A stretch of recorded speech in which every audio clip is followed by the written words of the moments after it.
Seperti apa peta politik usai Prabowo Gibran resmi ditetapkan KPU sebagai presiden dan wakil presiden terpilih? Apakah ruang koalisi yang ditawarkan Prabowo Gibran mampu mengubah peta politik yang ada? Lantas jika oposisi bermakna sebagai penyeimbang dalam pemerintahan, kemudian siapa saja partai politik yang bertahan sebagai oposisi saat Prabowo Gibran memimpin nanti? Kita akan bahas bersama Wasekjen PKB Saiful Huda dan juga Direktur Eksekutif Indikator Politik Indonesia Burhanuddin Muhtadi. Selamat sore Mas Burhan dan juga Mas Saiful. Terima kasih sudah bergabung bersama kami di Kompas Petang. Sore. Saya ke Mas Saiful. Mas Saiful, sore, ini Mas Burhan. Hasil pertemuan Prabowo dengan Caimin apa nih? Sudah adakah kepastian untuk bergabung atau tidaknya? Ya tadi Pak Prabowo setelah berjumpa di KPU dalam acara penetapan pasangan calon presiden dan wakil presiden terpilih, melanjutkan agenda silaturahmi halal bihalal. Ya. Pertama mengucapkan selamat kepada Pak Prabowo terpilih sebagai presiden dan berharap semoga bisa membawa percepatan kesejahteraan dan keadilan. Yang kedua PKB dan Gus Imin menitipkan agenda perubahan pasca Pilpres yang tidak mungkin dibawa oleh Gus Imin atau PKB yang kalah di dalam Pilpres. Nah karena itu tadi Gus Imin menyampaikan kepada Pak Prabowo menitipkan 8 agenda perubahan. Responnya dari Pak Prabowo apa? Pak Prabowo, beliau akan menyamakan dan mencoba untuk menganalisa dan memastikan beberapa yang beliau merasa sebenarnya irisannya hampir sama dengan agenda yang pernah diperjuangkan Pak Prabowo pada pemilu 2014 dan 2019.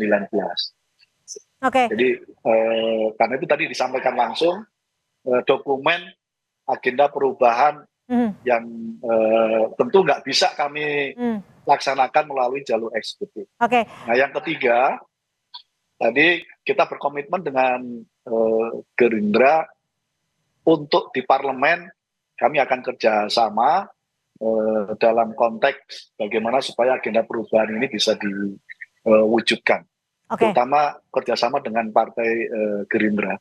Baik, Mas Burhan, kalau Anda melihatnya pergerakan Prabowo ini begitu cepat setelah penetapan di KPU langsung pergi menemui PKB, apa yang Anda bisa baca terkait hal ini? Jadi saya membaca manuver Presiden terpilih Pak Prabowo itu sangat gencar dan beliau menargetkan partai-partai yang potensial untuk diajak. Dan kebetulan partai yang ditarget untuk diajak dalam pembentukan koalisi pemerintahan Prabowo Gibran itu juga membuka pintu lebar-lebar. Jadi it takes two to tango. Jadi perlu 2 orang untuk main dansa tango. Jadi kalau Pak Prabowo-nya saja yang aktif tetapi tidak mendapatkan respon dari PKB atau Nasdem, tidak mungkin terjadi pertemuan hari ini antara Pak Prabowo dengan Gus Muhaimin. Jadi saya menangkap ini sinyal bergabungnya PKB ke dalam pemerintahan Prabowo Gibran. Tentu dengan banyak preteks ya, termasuk misalnya preteks berkaitan dengan 8 agenda perubahan yang harus dilaksanakan oleh pemerintahan Prabowo Gibran. Itu kan semacam prakondisi sebelum koalisi itu bisa disepakati oleh kedua belah pihak. Mas Saiful, jika dibilang ini sinyal kuat untuk bergabung, jadi jawaban dari PKB akan bergabung atau tidaknya akan ditentukan kapan nih? Dan sudah solidkah kader-kader PKB untuk menentukan sikapnya? Ya, tanggal yang pasti gabung tidaknya kan tanggal 20 Oktober nanti. Karena itu kita lihat perjalanan ini masih panjang. Tapi intinya kami punya trust terhadap Pak Prabowo ya. Kenapa 8 agenda perubahan kami titipkan? Ya kami percaya terhadap Pak Prabowo ada potensi itu. Karena irisannya sama dan mirip betul dengan agenda Pak Prabowo pada pemilu 2014 dan 2019. Hmm. Apakah dari PKB sendiri masih ada pergolakan untuk bergabung atau tidaknya? Belum pada diskusi atau tahapan untuk mendiskusikan itu. Hmm. Jadi kami ingin sekali lagi, kita ingin mentradisikan pasca Pilpres, silaturahmi antar elit harus terus dijaga dan bahkan perlu terus didorong. Yang kedua, kami ingin mentradisikan apa yang menjadi agenda perjuangan dari pasangan Pilpres yang kalah. Saya kira tidak perlu kita malu-malu untuk menyampaikan itu, kita endorse kepada calon atau kepada presiden terpilih. Dan ini hari ini kami sedang lakukan itu. Dan ini pula nanti akan kami titipkan agenda. Dititipkan agenda Mas Saiful. Tapi jika memang di dalam internal PKB sendiri masih memiliki dua pandangan, apakah ini nantinya akan dimunaskan sehingga menjadi satu jawaban yang pasti?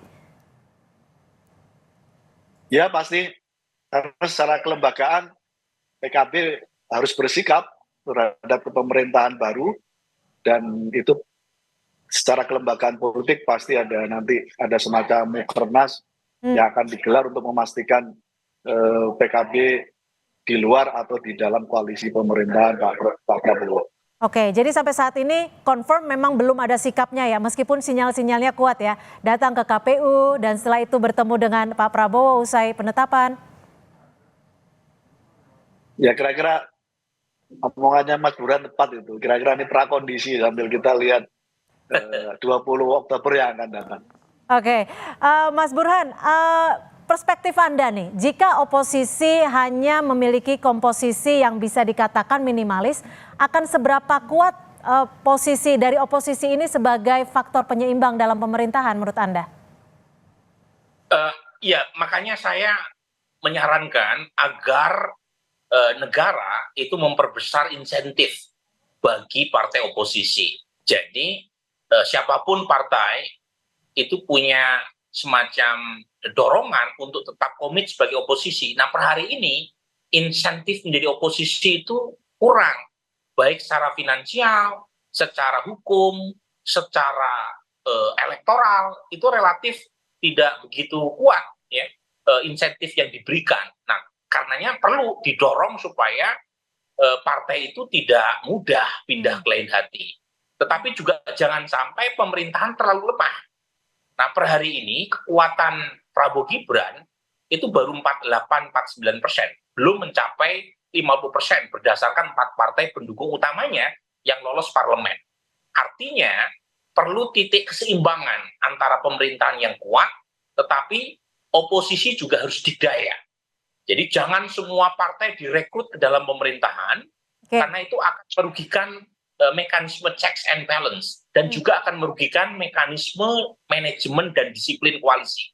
Jadi, Mas Burhan, maaf saya potong, tapi kalau hanya PDIP dan mungkin ada partai lain, 1 atau 2 yang menjadi oposisi, ini cukup kuat tidak?